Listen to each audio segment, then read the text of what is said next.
All right, on the broadcast, I'm joined by Anil Trigunayat, who's a former deputy ambassador to Russia. So thank you for making time and speaking to us. The situation is very tense. This is the day 8 of Russia's attack on Ukraine, and some major cities have fallen to Russia. Amid this, India is obviously very closely tracking the developments, and a lot of conversations are being held about India's position at the UN. India once again abstained from the vote. What is your view on this position, the balanced position that India has taken? Well, as you have correctly mentioned, it is a balanced position. Now, this balanced position is not balancing between Russia and the Ukraine or Russia and the Western position. India has taken a holistic, a sensible position, which means very clearly, and many of the commentators I keep hearing are that we are trying to play safe and all. This is not that. This is a very clear position. If you read between the lines, read what our representative has said, what the statement clearly, it says that diplomacy and dialogue, there is no other way. I mean, it's a written fact. Every world knows it, that after a war, there has to be diplomacy. So sooner you start the diplomacy, the less there will be damage, the less there will be destruction, there's lesser loss of life. For both sides have to come down. And I hope that does. India is saying that. It is also saying the security concerns of both sides must be kept into mind. So we are not going back what happened in the last 3 months or 8 years. It could have been done. But what India is saying that it should not have happened. Diplomacy should have been given a chance. But now that it has happened, they should return to the diplomatic table as soon as possible. Right.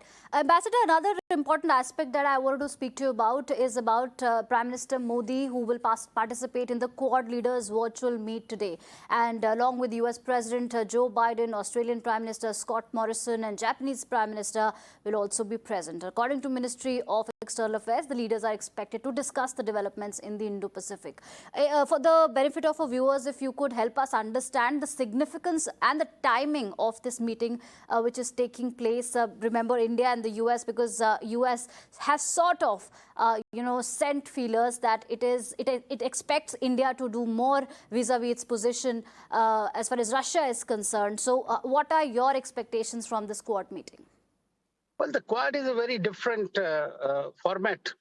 Of course, it does discuss international developments, and I'm quite sure that even the Ukraine situation will be discussed in this. But that is, India's position has been very clear, which India has bilaterally informed, it has displayed, it has spoken about at the UN various fora 3-4 times. India has in detail given its explanation of the vote as far as the Ukraine is concerned. As far as the Quad meeting per se is concerned, as you know that there are many projects. This is just a follow-up meeting. And of course, the 3 of the 4 countries are bound by certain security cooperation arrangements and treaties, the other 3 of them. So they will have to do, they have already cast their vote with the Americans. So they are continuing on their plan. But if they can convince India that they are not in the wrong, that they are not the ones who have promoted the kind of trouble that we are facing today. I mean, India is taking a holistic picture. India is not taking just out of its head that we don't want to don't want to take a position on international issues. India has always taken the correct position, and I think this is the right position for India, which is taking.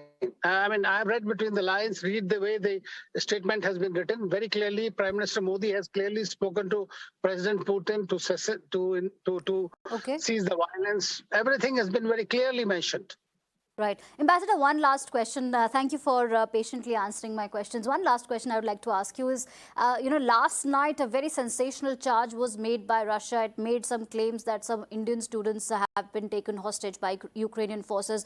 And come morning, India refuted those charges. India said that there are no reports of any Indian hostages. In your view, do you think that this is a provocation, or the way India, refuted these allegations? Was it a messaging from China? How do you read these charges made by Russia?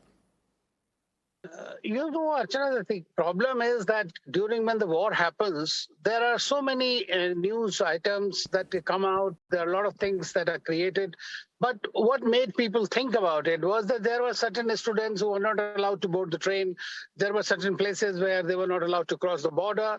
And I think that is the problem. And when in the last 6 hours were given by the Russians to make the Indians reach, many of them did reach that place with about 700 of them. So what I'm saying is that in these kind of situations, what Russia is saying, because it was our reports that the Indian students were not allowed to board and they were directly being telecast on several of your channels. So obviously that could have been picked up by the Russians. They would have said, we are ready to allow and facilitate, but the Ukrainians are not allowing. In that situation, the government of India verified from its own sources and said that they do not have any this thing. And I think they said that the Ukrainian authorities provided all whatever assistance is possible under the given circumstances. All right. Thank you so much, Anil Trigunayat, for Thank you. making time and speaking to Mirror Now and your Thank you. insights on this extremely volatile situation in Ukraine.